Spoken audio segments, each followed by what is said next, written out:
বন্ধুসকল, আজি আমাৰ প্ৰথম প্ৰশ্নটি হ'ল অসমৰ মুঠ মাটিকালি কিমান? ক ৭৮,৪38 বৰ্গ কিলোমিটাৰ, খ ৭৮,৮৮০ বৰ্গ কিলোমিটাৰ, গ ৭৮,৪40 বৰ্গ কিলোমিটাৰ, ঘ ৭৮,৫38 বৰ্গ কিলোমিটাৰ।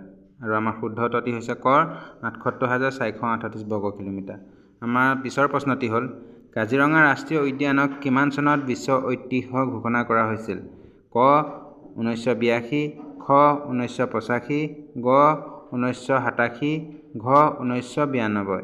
আৰু ইয়াৰ শুদ্ধ উত্তৰটি হৈছে খ ১৯৮৫। আমাৰ পিছৰ প্ৰশ্নটি হ'ল বড়োলেণ্ডৰ স্বায়ত্তশাসিত পৰিষদ কেতিয়া গঠন হৈছিল? আমাৰ ইয়াত চাৰিটা অপশ্যন দিয়া আছে। ক ১৯৯৮, খ ২০০১, গ ২০০২, ঘ ২০০৩। আৰু আমাৰ শুদ্ধ উত্তৰটি হৈছে ঘ ২০০৩। আমাৰ পিছৰ প্ৰশ্নটি হ'ল মাজুলীক কেতিয়া জিলা ঘোষণা কৰিছিল? ক ছেপ্টেম্বৰ ২০১৬, খ নৱেম্বৰ ২০১৬, গ জানুৱাৰী ২০১৭, ঘ মাৰ্চ ২০১৭। আৰু আমাৰ শুদ্ধ উত্তৰটি হৈছে ক ছেপ্টেম্বৰ ২০১৬।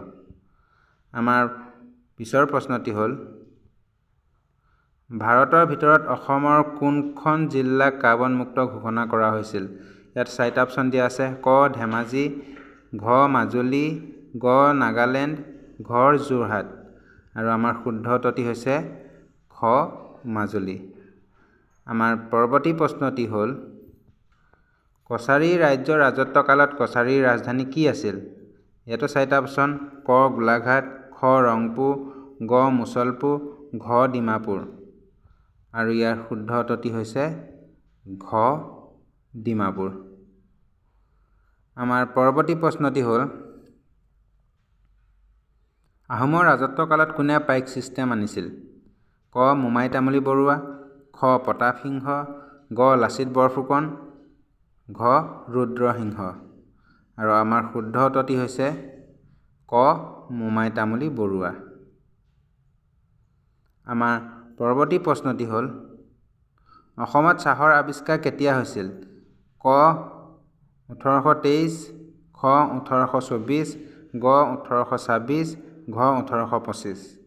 আৰু আমাৰ শুদ্ধ উত্তৰটি হৈছে ক ১৮২৩। আমাৰ পৰৱৰ্তী প্ৰশ্নটি হ'ল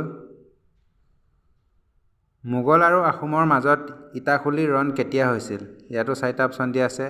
ক ১৬৭১, খ ১৬৮১, গ ১৬৯১, ঘ ১৬৬১। আৰু আমাৰ শুদ্ধ উত্তৰটি হৈছে খ ১৬৮১। আমাৰ পৰৱৰ্তী প্ৰশ্নটি হ'ল অসমত খাৰুৱা তেলৰ আৱিষ্কাৰ হৈছিল? ক ১৭২৫, খ ১৮২৫, গ ১৯২৫, ঘ ১৯৬০। আৰু আমাৰ শুদ্ধ উত্তৰটি হৈছে খ ১৮২৫। আমাৰ পৰৱৰ্তী প্ৰশ্নটি হ'ল ৰংঘৰ কোনে সাজিছিল? ইয়াতো চাৰিটা অপশ্যন দিয়া আছে। ক প্ৰতাপসিংহ, খ প্ৰমত্ত সিংহ, গ ৰুদ্ৰসিংহ, ঘ ৰাজেশ্বৰ সিংহ। আৰু ইয়াৰ শুদ্ধ উত্তৰটি হ'ব খ প্ৰমত্ত সিংহ। আমাৰ পিছৰ প্ৰশ্নটি হ'ল কাৰেং ঘৰটো কোনে সাজিছিল? ইয়াতো চাৰিটা অপশ্যন দিয়া আছে। ক ৰুদ্ৰসিংহ, খ প্ৰতাপসিংহ, গ প্ৰমত্ত সিংহ, ঘ ৰাজেশ্বৰ সিংহ। ইয়াৰ শুদ্ধ উত্তৰটো হ'ব ক ৰুদ্ৰসিংহ। আমাৰ পিছৰ প্ৰশ্নটি হ'ল ভাৰতৰ প্ৰথম তেল শোধনাগাৰ কেতিয়া স্থাপন কৰা হৈছিল? ক ১৮০১, খ ১৯০১, গ ১৮০২, ঘ ১৯০২। আমাৰ শুদ্ধ উত্তৰটি হ'ল খ ১৯০১। বন্ধুসকল, আমাৰ পৰৱৰ্তী প্ৰশ্নটি হ'ল গুৱাহাটী বিশ্ববিদ্যালয় কেতিয়া স্থাপিত হৈছিল?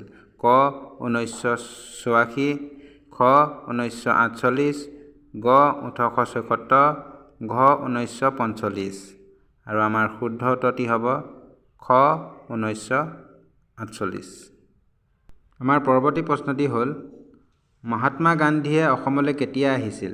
ক ১৯২০, খ ১৯২১, গ ১৯১৯, ঘ ১৯২৩। আৰু আমাৰ শুদ্ধ উত্তৰটি হ'ব খ ১৯২১।